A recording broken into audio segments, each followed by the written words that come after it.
selamat pagi, salam sejahtera untuk kita semua. Perkenalkan, nama saya Sondang Tresya Marbun dengan NIM 2019 03 11 076. Di sini saya akan memaparkan sedikit mengenai ekstraksi konvensional dan non-konvensional. Tapi sebelumnya saya akan menjelaskan dulu apa itu ekstraksi. Ekstraksi merupakan proses pemisahan bahan dari campurannya dengan menggunakan pelarut yang sesuai. Proses ekstraksi dihentikan ketika tercapainya kesetimbangan antara konsentrasi senyawa dalam pelarut dengan konsentrasi dalam sel tanaman. Nah, setelah proses ekstraksi, pelarut dipisahkan dari sampel dengan penyaringan. Ekstraksi awal sulit dipisahkan melalui teknik pemisahan tunggal untuk mengisolasi senyawa tunggal. Oleh karena itu, ekstraksi awal perlu dipisahkan ke dalam fraksi yang memiliki polaritas dan ukuran molekul yang sama. Lalu ada tujuan ekstraksi, tujuannya itu untuk menarik semua komponen kimia yang terdapat di dalam simplisia. Ekstraksi ini didasarkan pada perpindahan massa komponen zat padat ke dalam pelarut, yang dimana perpindahannya melalui terjadi pada lapisan antarmuka, kemudian berdifusi masuk ke dalam pelarut. Lalu prinsip ekstraksi pada fase ekstraksi mula-mula terjadi pembengkakan dinding sel dan pelonggaran kerangka selulosa dinding sel sehingga pori-pori dinding sel menjadi melebar yang menyebabkan pelarut dapat mudah masuk ke dalam sel. Nah, bahan isi sel kemudian terlarut ke dalam pelarut sesuai dengan tingkatan kelarutannya, lalu berdifusi keluar akibat adanya gaya yang ditimbulkan oleh perbedaan konsentrasi bahan terlarut yang terdapat di dalam dan di luar sel. Selanjutnya ada maserasi. Maserasi adalah proses perendaman sampel pelarut organik yang digunakan pada temperatur ruang. Selain itu, maserasi juga dapat diartikan sebagai metode ekstraksi yang paling umum.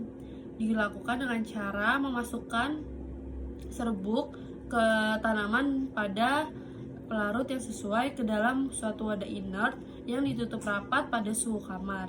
Selanjutnya ada prinsip maserasi. Prinsip maserasi adalah penyairan zat aktif yang dilakukan dengan cara merendam serbuk dalam cairan penyair yang sesuai selama sehari atau beberapa pada temperatur kamar dan terlindung dari cahaya. Cairan penyair akan masuk ke dalam sel melewati dinding sel. Isi sel akan larut karena adanya perbedaan konsentrasi antara larutan di dalam sel dengan di luar sel. Lalu, larutan yang konsentrasinya tinggi akan terdesak keluar dan digantikan oleh cairan penyair dengan konsentrasi rendah atau proses difusi. Nah, peristiwa tersebut berlangsung sampai terjadi keseimbangan konsentrasi antara larutan di luar sel dan di dalam sel. Lalu ada alat dan cara kerja. Alat yang bisa digunakan adalah macerator, penangas air, rotavapor, cawan porselen, dan corong buncer. Cara kerjanya yang pertama, memasukkan simolisis yang sudah diserbukan sebanyak 10 bagian dalam bejana, kemudian ditambahkan 75 bagian cairan penyaring, ditutup dan dibiarkan selama 5 hari pada temperatur kamar dan terhindar dari cahaya. Yang kedua, disaring maserat dari ampas dengan menggunakan corong buncer, lalu maserat diendapkan selama 2 hari.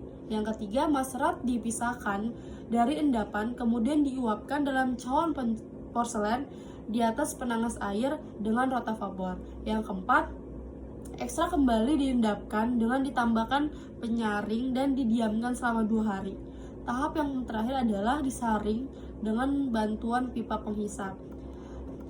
Lalu, pelarut yang biasa digunakan dalam maserasi yaitu ada air, etanol air, dan eter.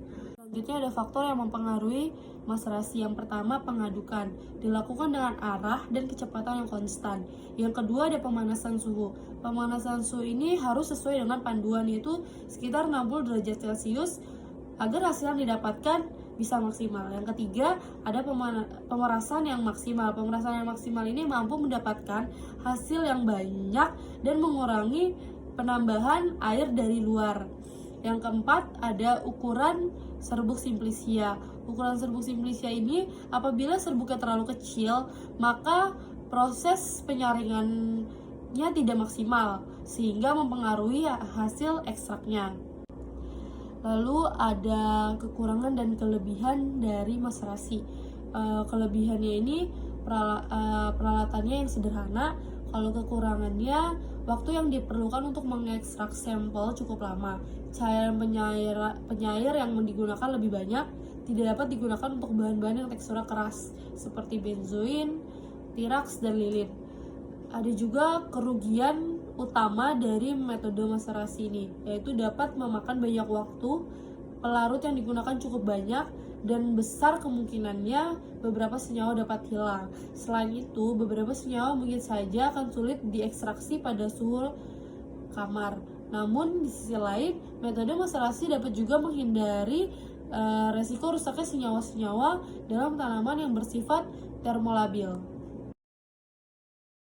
Selanjutnya, saya akan menjelaskan tentang ultrasound assisted extraction atau UAE.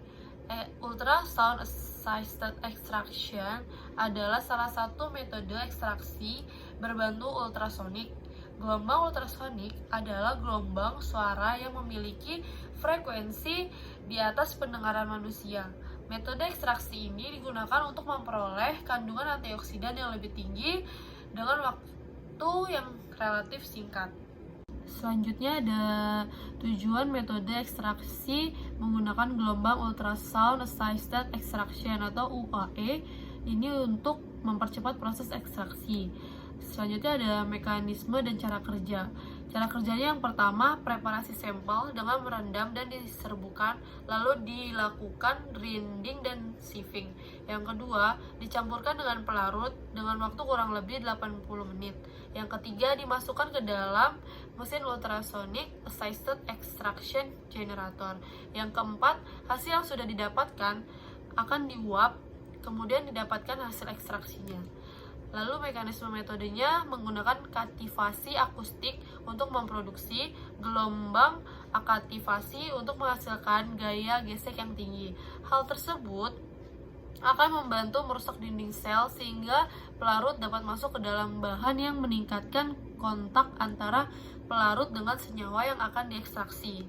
Selanjutnya ada kelebihan dan kekurangan dari UAE. Kelebihannya dapat meningkatkan hasil ekstraksi, waktu ekstraksinya yang singkat, menggunakan suhu rendah, dan volume pelarutnya yang sedikit. Sedangkan kekurangan dari metode ini adalah membutuhkan energi dan biaya yang besar. Rendaman yang dihasilkan dengan menggunakan metode ini lebih tinggi dibandingkan dengan menggunakan metode konvensional. Sekian pemaparan dari saya, kurang lebihnya mohon maaf. Terima kasih.